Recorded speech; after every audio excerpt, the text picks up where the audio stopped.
నమస్కారం. ఈరోజు మనం ఒక అద్భుతమైన కథను విశ్లేషించుకోబోతున్నాం. దీని పేరు మల్లిక గోస్ టు స్కూల్.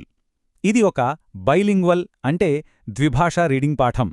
మనందరం కలిసి ఈ పఠన ప్రయాణంలో పాల్గొందాం. ఇదొక కారాఓకే మెథడ్ స్టైల్ రీడింగ్ లెసన్ లాగా ఉంటుందన్నమాట. అంటే ఇక్కడ కనిపించే ఇంగ్లీష్ వాక్యాలను నాతో పాటు మీరు గట్టిగా చదవండి. ఆ తర్వాత వాటి అర్థాన్ని మన తెలుగులో ఎంతో చక్కగా విపులంగా నేర్చుకుందాం. ముందుగా ఒక ఆసక్తికరమైన ప్రశ్నతో మొదలుపెడదాం. Why is today so special for Mallika? అంటే అసలు ఈరోజు మల్లికకు ఎందుకు అంత ప్రత్యేకం?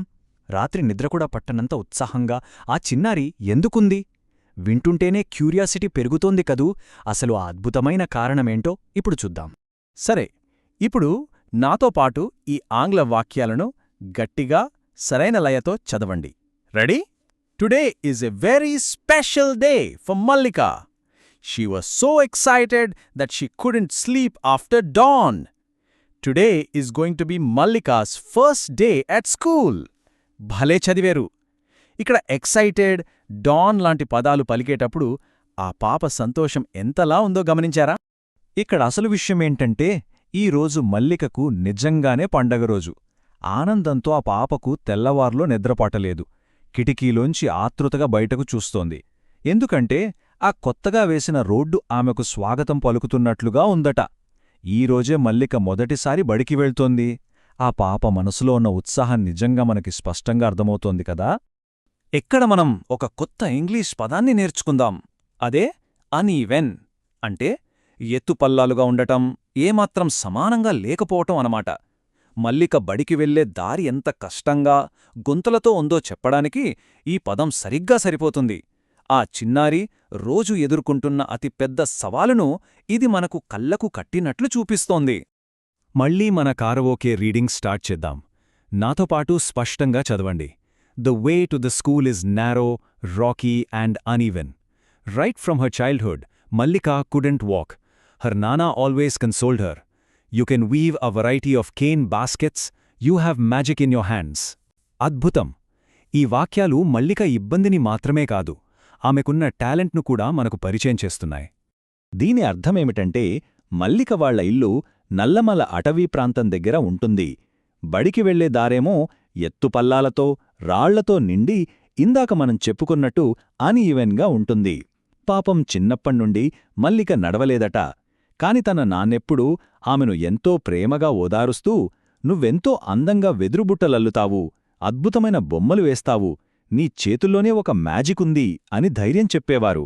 ఒక నాన్న ప్రేమ, ప్రోత్సాహం ఎంత గొప్పదో కదా. కథ కొంచెం ముందుకు తీసుకెళ్దాం. ఇక్కడ మల్లిక వాళ్ల పక్కింటి అబ్బాయి రంగ మధ్య జరిగిన ఎంతో ఎమోషనల్ సంభాషణ ఉంది. మళ్ళీ నాతో పాటు చదవండి. One morning Ranga, her neighbor, came to her. Mallika replied sadly, I dream to go to school like everyone else. I also want to make friends, play games, wear a uniform. ఈ మాటల్లో ఆ పాప బాధ, అందరితో కలిసిపోవాలనే ఆరాటం మన మనసును కదిలిస్తున్నాయి. ఒకరోజు ఉదయం రంగు వచ్చి, నువ్వు బడికొస్తావా అని మల్లికనడిగాడు. దానికా పాప కన్నీళ్లతో, నాకు కూడా అందర్లా బడికి వెళ్లాలని, కొత్త ఫ్రెండ్స్ని చేసుకోవాలని, ఆడుకోవాలని, అందమైన యూనిఫామ్ వేసుకోవాలని, కొత్త విషయాలు నేర్చుకోవాలని చాలా ఆశగా ఉంది అని తన మనసులోని ఆవేదనను బయటపెట్టింది. నిజంగా అదొక చాలా ఎమోషనల్ మూమెంట్ అని చెప్పొచ్చు. మల్లిక కన్నీళ్లు చూసిన రంగా ఊరుకోలేదు. అతనిలో ఉన్న సానుభూతి ఎలాంటి మ్యాజిక్ చేసిందో ఈ 3 దశల్లో చూద్దాం. మొదటిది, రంగా నేరుగా పాఠశాల హెడ్మాస్టర్తో మాట్లాడాడు. రెండోవది, తల్లిదండ్రుల కమిటీ ఒక అద్భుతమైన ప్లాన్ గీసింది. మూడవది, శనివారాన్ని నో బ్యాగ్ డేగా ప్రకటించేశారు. ఒక చిన్న పిల్లాడి ఆలోచన మొత్తం ఊరినే ఎలా కదిలించిందో చూడండి. It's really amazing. ఇక్కడ మనం ఇంకొక కొత్త పదాన్ని నేర్చుకోబోతున్నాం. హో అంటే భూమిని తవ్వడానికి లేదా చదును చేయడానికి వాడే వ్యవసాయ సాధనం. మన వాడుక భాషలో పార లేదా గుణపం అని చెప్పొచ్చు. ఆ రాళ్లదారిని బాగుచేయడానికి గ్రామస్తులు, టీచర్లు, పిల్లలు ఈ పారలను ఎలా ఉపయోగించి ఉంటారో మనం స్పష్టంగా ఊహించుకోవచ్చు. మళ్ళీ మన కారవోకే టైం. ఈ ముఖ్యమైన ఘట్టాన్ని అందరం కలిసి చదువుదాం. Come on! Ranga went to the principal. The principal said, Children have the right to education. That includes Mallika. On Saturday, the no bag day. Teachers and students used shovels and hoes to remove all the stones. Head master చెప్పిన ఆ మాటలు విద్యా హక్కు గురించి ఎంతో powerful message ఇస్తున్నాయి కదా. రంగ వెళ్ళి హెడ్ మాస్టర్తో మల్లిక పరిస్థితి చెప్పగానే ఆయన ఏమాత్రం ఆలోచించకుండా చదువుకునే హక్కు పిల్లలందరికీ ఉంది, అందులో మల్లిక కూడా ఉంది అని ఎంతో బలంగా చెప్పారు.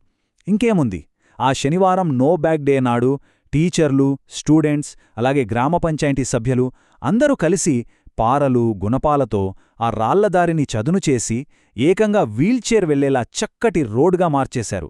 సమాజమంతా ఒకటైతే సాధించలేనిది ఏదీ లేదని ఇది ప్రూవ్ చేస్తోంది. ఇప్పుడు కథ చివరికొచ్చేశాం. ఈ ఆనందకరమైన ముగింపును కూడా నాతో పాటు క్యారవోకే స్టైల్లో ఫీల్ అవుతూ చదవండి. All the children were happy, but Mallika was the happiest of all.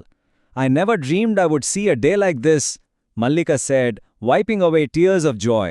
మల్లిక చిరకాల కల నెరవేరిన ఆ అద్భుత క్షణాన్ని ఈ వాక్యాలు మన గుండెకు హత్తుకునేలా వివరిస్తున్నాయి. ఇది ఎంత అద్భుతమైన ముగింపు అంటే, కొత్త రోడ్డు పూర్తి అయింది, బడికి వెళ్లే పిల్లలందరూ హ్యాపీ.